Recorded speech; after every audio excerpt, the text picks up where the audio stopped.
میں نے یہ رنگ دیکھا تو مدینے کی فضا ویسے ہی بڑی ٹھنڈی تھی، لیکن مصطفیٰ کریم کے ساتھ جب میں نے بات کی تو میرے وجود پر گریا طاری ہو گئی، میرے اوپر کیفیت طاری ہو گئی، میں تڑپنے لگا۔ کہتے ہیں میں نے کہا محبوبہ میں آیا ہوں، آپ کا کلمہ پڑھتے ہی سمامہ نے گندم بند کر دی ہے، بارشیں رک گئی ہیں، مکے کے لوگ بھوک اور پیاس سے مرنے لگے ہیں، محبوبہ بیٹیاں روتی ہیں، یا رسول اللہ مائیں ان کی چھاتیوں میں دودھ خشک ہو گیا ہے، بچے بلکتے ہیں۔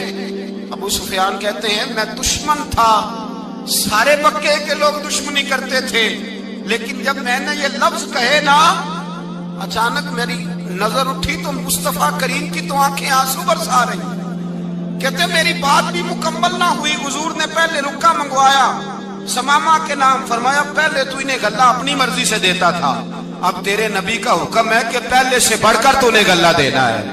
اور پھر میرے مصطفیٰ نے ہاتھ اٹھائے۔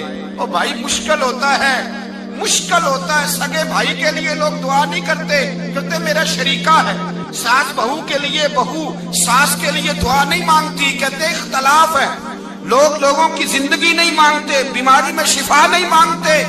ابو سفیان کہتے ہیں آمنہ کے لال تیرے قربان جاؤں۔ حضور نے ہاتھ اٹھائے اور کہا اے اللہ مکے کی سنگلاخ پہاڑیوں پہ بارش برسا، اے اللہ کھیتیاں ہری کر دے، اے اللہ ماؤں کی چھاتیوں میں دودھ بھر دے، اللہ عورتوں کو تازگی دے دے، بچوں کو رانائی دے دے، پھلوں پھولوں کو تازگی دے دے۔ ابو سفیان کہتے پہلے حضور رو رہے تھے، اور جب نبی پاک کی دعا دیکھی تو میں نے رونا شروع کر دیا، میں نے رونا شروع کر دیا۔ کہتے واپس آیا تو وہ احساس کہ یار یہ میں کس شخص سے مل کے آیا ہوں، یہ کس قسم کے آدمی سے مل کے آیا ہوں، یہ کیسا رنگ ہے، یہ کس قسم کا انداز ہے کہ جس کو میں پتھر مارتا رہا وہ میرے لیے دعائیں لے کے بیٹھا ہوا ہے، جس کو ساری زندگی ستایا ہے وہ میرے بچے کے لیے روتا ہے، میری بیٹی کے لیے اس کی آنکھ میں آنسو ہیں، وہ ہمارے لیے تڑپ رہے ہیں۔ میرے بھائیوں، ابو سفیان کہتے ہیں پھر دوسرا جلوہ میں نے تب دیکھا جب حضور مکے آئے، اور میں تو آخر تک لڑنے آیا تھا نا، حدیبیہ تک۔ کہتے ہیں جب رسول پاک مکے آئے اور حضور نے اعلان معافی کیا تو بنتا تو یہ تھا کہ مجھے سزا ملتی، لیکن میرے مصطفیٰ کریم نے فرمایا جو ابو سفیان کے گھر میں چلا جائے گا میں اسے معاف کر دوں گا۔ کہتے ہیں میں نے کہا یہ میرے لیے کس قسم کی سزا تجویز کی ہے کہ میں عمر بھر دشمنی کرتا رہا اور یہاں رنگ عجیب ہے۔ حضور نے میرے لیے ہی اعزاز لکھ دیا، فرمایا جو ابو سفیان کی حویلی میں داخل ہو گیا میں نے معاف کیا۔ ابو سفیان کہتے ہیں پتہ نہیں کتنے پردے تھے جو اٹھ گئے، پتہ نہیں کتنی منزلیں تھیں جو طے ہو گئی، پتہ نہیں کتنے جلوے تھے جن کا نظارہ ہو گیا، اور میں نے غور سے چہرہ دیکھا تو میری آنکھوں سے پٹی اتر گئی اور مجھے عبداللہ کے یتیم بیٹے کے پیچھے محمد رسول اللہ کے جلوے نظر آنے شروع ہو گئے۔ اخلاقی قدریں جب موجود رہتی، یہاں تو لوگ مرے ہوئے شخص کو مارتے ہیں، یہاں تو سڑک پر کتنی کراوٹ ہے اور کتنا گر گیا ہے اخلاق ان لوگوں کا، ایکسیڈنٹ ہو گیا ہے، ٹرین کی پٹری سے اتر گئی ہے، چیخو پکار ہے، آہیں ہیں، تڑپنا ہے، رونا ہے، سسکیاں ہیں، ماں کا بازو کٹا ہے پر وہ چیختی ہے ذرا میرے بیٹے کا پتہ کرو، باپ کی آنکھوں میں ریت پڑ گئی ہے پر وہ تڑپتا ہو میرا بیٹا تھا، چیخو پکار ہو رہی ہے۔ پر ظلم ہے اس قوم کا کہ جو بچانے والے آئے ہیں وہ پہلے آتے ہی ان کی جیبیں ٹٹول رہے ہیں، ان کے بٹوے دیکھ رہے ہیں، گری ہوئی عورتوں کے، یہ آپ اٹھا کر دیکھیے اخبارات، عورتوں کے گری ہوئی عورتوں کے کانوں سے بالیاں نوچی گئی اور ان کے کان تک کٹ گئے۔ یہ اس قوم کا حال ہے۔ اقبال کہتے ہیں جنہیں آتا نہیں دنیا میں کوئی فن تم ہو، اور بیچ کھاتے ہیں جو بزرگوں کا کفن تم ہو۔ تم وہ لوگ ہو جو کفنوں پہ سودے کرتے ہو، جو قبروں پہ سودے کرتے ہو۔ یہ لوگ تجارتیں کرتے ہیں، اخلاقی پستی کا یہ عالم کہ لوگ قبروں پہ سجدے کرتے ہیں، بیٹے بیچ کے دہیز خریدتے ہیں۔ غریب کی بیٹی روز تڑپتی ہے، روتی ہے، روز سسکیاں لیتی ہے کہ کہاں سے وہ دروازہ کھلے گا جب میں بھی جب سہاگن ہوں گی، جب میرا باپ بھی عزت کے ساتھ مجھے رخصت کرے گا۔ اور غریب آدمی بیٹی کی شادی کے بعد اتنا دکھی رہتا ہے، وہ بھی کم ہی لوگ جانتے ہیں، وہ بھی وہی لوگ جانتے ہیں جو اس منظر سے گزرتے ہیں۔ ہمارا اخلاقی معاملہ اس قدر زیادہ تباہی کا شکار ہے.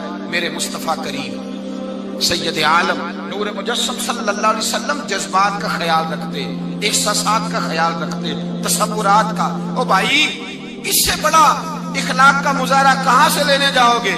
کہ آمنہ کے لال فرماتے ہیں میرا دل کرتا ہے نماز لمبی پڑھاؤں، نماز اللہ کی نماز، دل کرتا ہے لمبی نماز پڑھاؤں، میں لمبی لمبی صورتیں تلاوت کروں، میں کھل کے رب کریم کا قرآن پڑھوں، میں اللہ تبارک و تعالیٰ کے قرآن مجید کے ذائقوں میں کھو جاؤں. لیکن حضور فرماتے ہیں نماز میں کسی بچے کے رونے کی آواز آتی ہے، کسی بوڑھے کی ہائے کی آواز آتی ہے، کسی بیمار آدمی کی ہائے کی آواز آتی ہے. نبی پاک فرماتے ہیں میں اللہ کی نماز چھوٹی کر دیتا ہوں، اللہ کے بندوں کا خیال کرتا ہوں. میں رب کی نماز چھوٹی کر دیتا ہوں، رب کریم کے بندوں کا خیال کرتا ہوں. خدا کے بندے تو ہیں ہزاروں، بنوں میں پھرتے ہیں مارے مارے، میں اس کا بندہ بنوں گا جس کو خدا کے بندوں سے. میرے حبیب کریم سید عالم صلی اللہ علیہ وسلم نے فرمایا اللہ کریم نے بندے کو، مخلوق کو پیدا کرنے سے پہلے جو تحریر سب سے پہلے لکھی تھی نا، اللہ نے اپنے پاس جو جملے سب سے پہلے لکھے تھے بندے بنانے سے بھی پہلے، وہ فکر یہ تھے کہ ان رحمتی سبقت اعلی غضبی. رب کریم نے لکھا تھا بے شک میری رحمت زیادہ ہے، میرا غضب زیادہ نہیں ہے.